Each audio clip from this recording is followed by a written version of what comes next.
আসসালামাইকুম। যে কোনো মোবাইল কিভাবে রিসেট করবেন। আপনার মোবাইলটা যদি ওপ্পো, ভিভো, শাওমি কিংবা রিয়েলমি হয়, তাহলেও কিন্তু আপনি খুব সহজে যে কোনো মোবাইলকে মাত্র 2 মিনিটের মধ্যে রিসেট করতে পারবেন খুব সহজে। যারা মোবাইল রিসেট করতে চান তারা এই ভিডিওটা শেষ পর্যন্ত দেখুন, তাহলে আপনাকে আর অন্য কোনো ভিডিও দেখতে হবে না।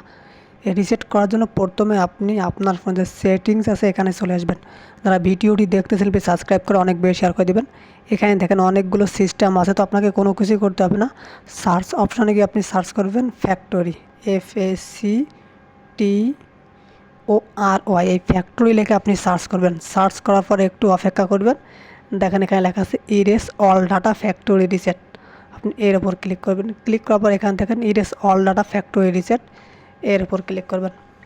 ক্লিক করার পর এখানে দেখেন এখন আপনি ফ্যাক্টরি রিসেট করার সময় অবশ্যই কিন্তু আপনি আপনার ফোনে যে ব্যাকআপগুলো আছে এগুলো কিন্তু ব্যাকআপ নিয়ে রাখবেন। বিশেষ করে আপনার যে ইম্পর্টেন্ট ছবিগুলো আছে গ্যালারিতে কিংবা আপনার বিভিন্ন ধরনের পিকচার ভিডিও আছে, এই ভিডিওগুলো অবশ্যই আপনি গুগল ড্রাইভে আপনার জিমেলে সেভ করে নেবেন অথবা ব্যাকআপ করে নেবেন। তারপর দেখেন ইরেজ অল ডাটা এর উপর ক্লিক করবেন।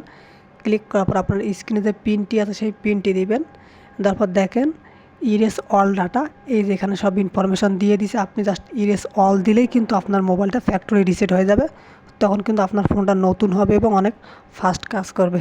যদি ভিডিওটি ভালো লেগে থাকে তাহলে প্লিজ সাবস্ক্রাইব করে অনেক বেশি শেয়ার করে দেবেন। ধন্যবাদ সবাইকে।